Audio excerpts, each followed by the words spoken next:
קראפט בלום זה מייקר ספייס, זה מקום של יוצרים. יש לנו גלריה, יש לנו בית מלאכה ויש לנו גינה. אנחנו משתדלים לשלב כל אחד משלושתם ביחד אל החיים.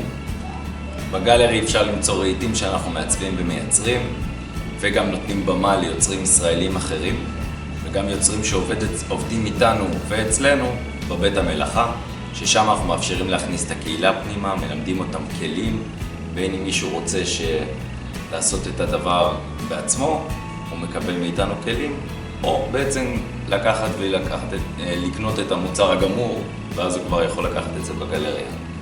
ובגינה אנחנו מנסים לשלב גם בוטניקה וגם ריהוט, הכל ביחד, מקקטוס בודד עד קיר ירוק יפה ומהמם.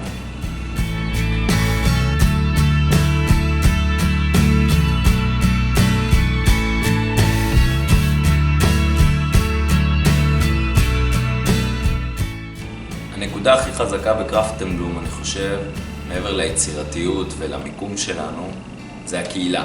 יש לנו קהילה שבאה איתנו, אלינו, והקהילה הזאת מכילה יוצרים, אמנים, מוזיקאים, אדריכלים, מעצבים.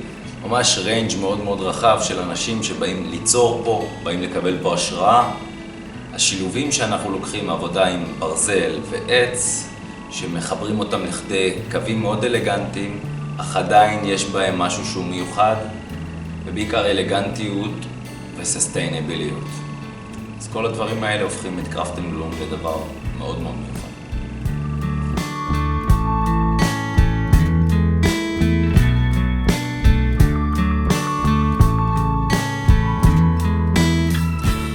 כאשר בן אדם מגיע אלינו מיוואנה, הוא מקבל קודם כל הנחה אוטומטית.